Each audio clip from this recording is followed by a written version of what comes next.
update here. I've taken these axles out to get the bearings pressed back on.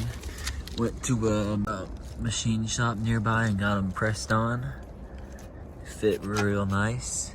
So I'm gonna put these back in and get everything all tightened up.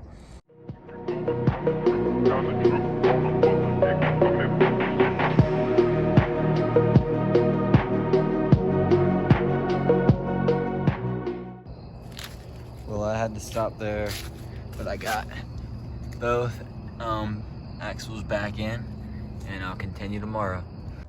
All right, it's the next day, and today I'm gonna work on getting these brakes back on and then fill the rear differential back up, and then just move on to the whole procedure of getting these brakes to actually work.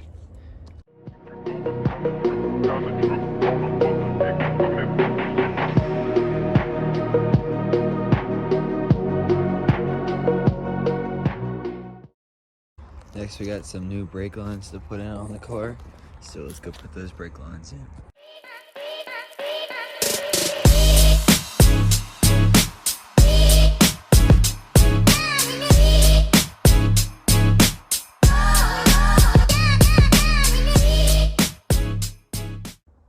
Alright, so right here is a Mazda Rx7 master cylinder, but this right here is actually a 2003 QX4 brake booster.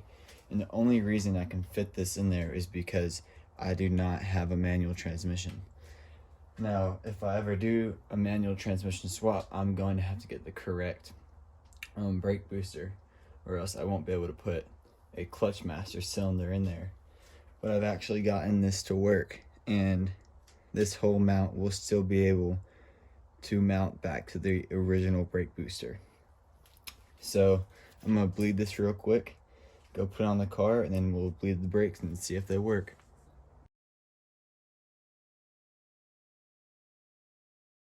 Alright, so because I couldn't push down the linkage to go into the master cylinder, I'm gonna put it on the car.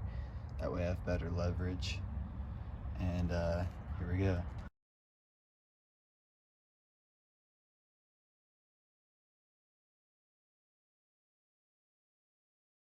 Alright, I got that all done.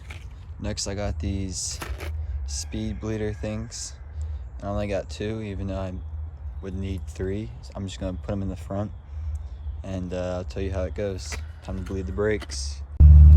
So I started back up, and my idle's super high, and it takes a bit for it to rev up. I'm pressing the gas pedal and it stalls a little bit, and it's backfiring pretty bad. But the brakes would not bleed correctly still.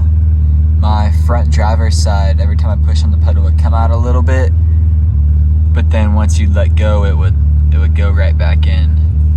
And when I say come out a little bit, I mean it barely came out. Another thing it's doing, if I start up, idle starts to go down a little bit right there. Let's say I'm using the handbrake to stop it right now. Oh wait, 1 second.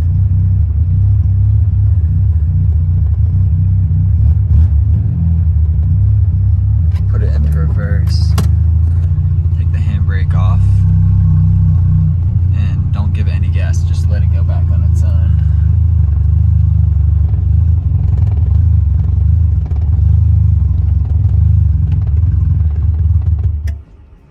It starts to struggle on its own, and then it dies. So if anyone knows what that is, I'd love for you guys to help me out. The floats are adjusted correctly. Another thing that the car does is that it fouls out the plugs very quickly, and they all turn black. So maybe there's a vacuum leak somewhere.